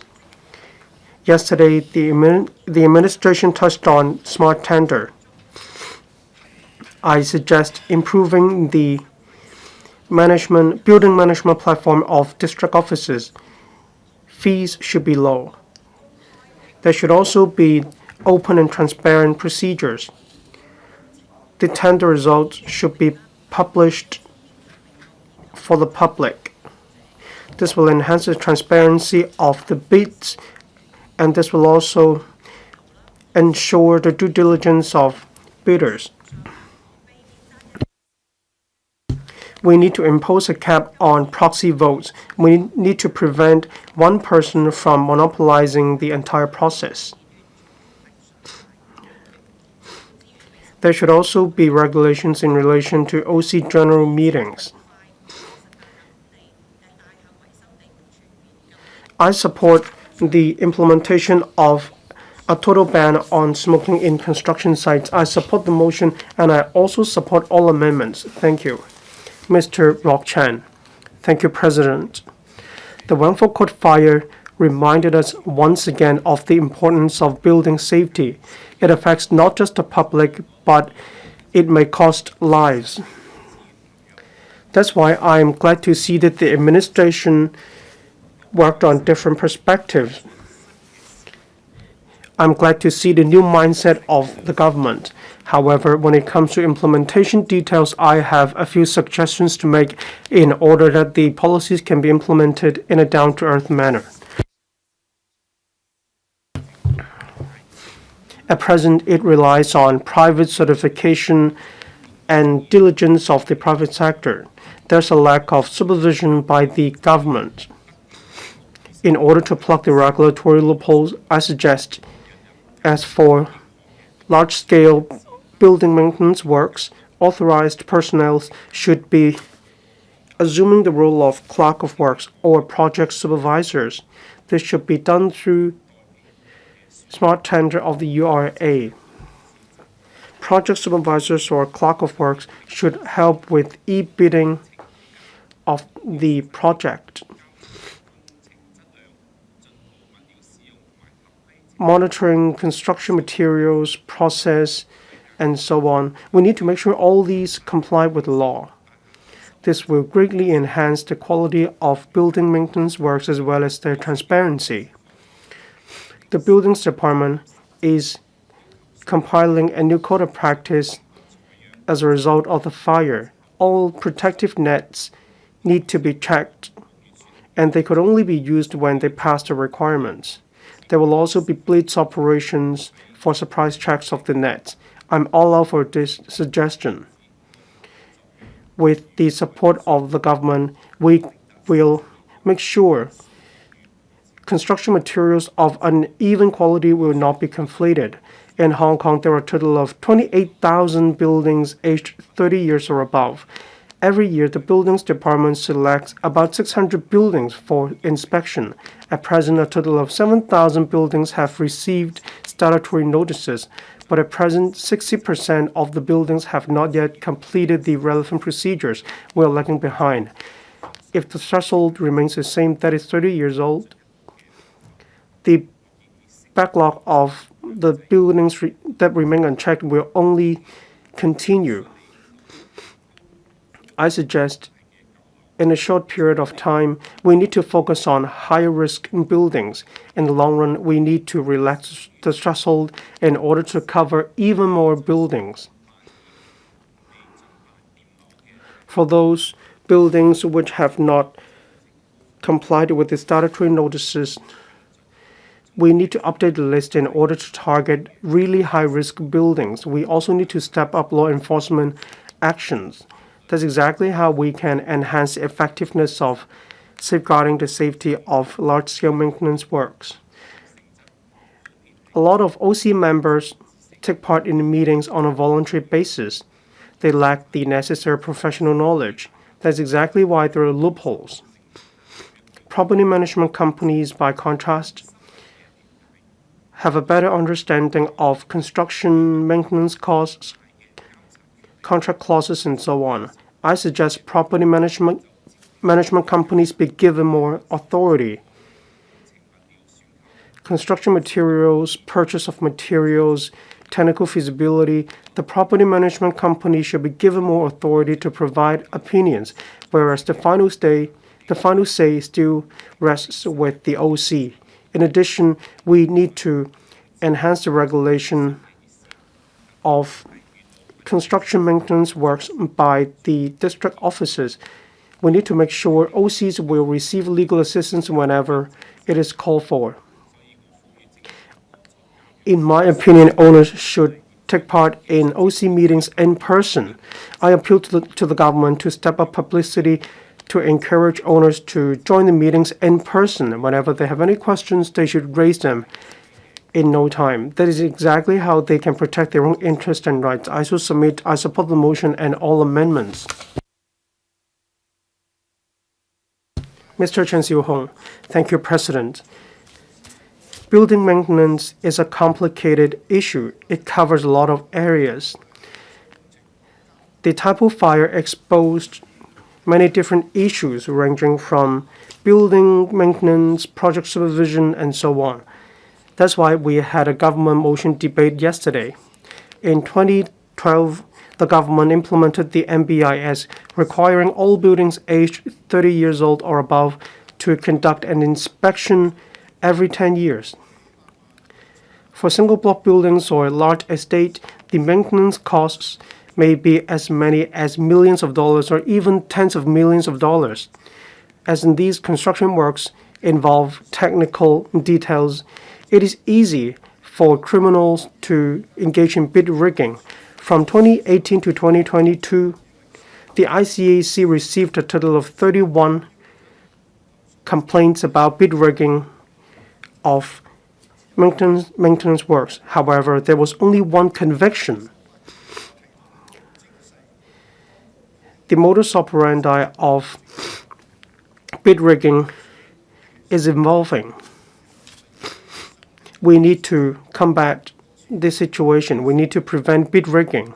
In Hong Kong, there are a total of 20,000 private buildings that are aged 30 years old or above. I suggest expanding the function of the URA. We need to enhance its function in order to help property owners who don't really know much about construction works. We need to help them choose the right engineering consultant and contractors. Regarding the enhanced smart tender, the pre-approved list of engineering consultants and contractors will help property owners and the public to choose appropriate engineering consultants and the relevant consultants. As for Garden Vista in Sha Tin, in 2016, there was a court verdict on a bid rigging case. The administration hasn't yet taken on board the suggestion put forward by the court.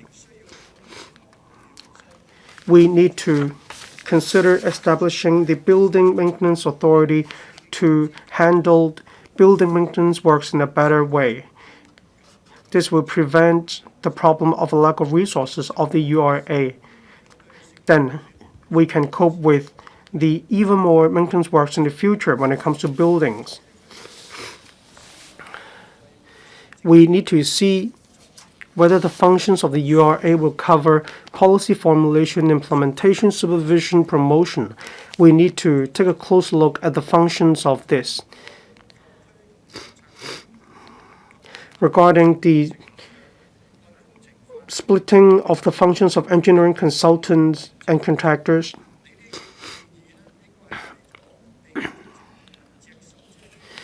this suggestion is put forward in order to prevent the monopoly of the process. We need to prevent conflict of interest. We need to enhance the bargaining power of minority owners. However, when it comes to the unbundling of the construction contracts, we need to take into account the possible impact. If the construction works are broken down into really fine bits, we need to be mindful of the possible issue of the delineation of responsibilities. We may not be able to eradicate the problem of bid rigging. I do believe we need to enhance the function of the URA and set up a new building maintenance authority. But then the government needs to carry out inspections of construction sites more rigorously. There should be police operations to check construction materials, and there should also be more publicity in relation to the enhanced smart tender. Apart from that, the property management sector and the construction industry needs to have the mindset of self-correction and self-improvement. That is how we can foster a culture of safety in this industry. Regarding Mr. Bill Tang's amendments of proxy votes, I agree with Mr. Bill Tang. There should be a cap on the number of proxy votes. The relevant documents should also be shown in estates, and this will prevent forced proxy vote. Thank you.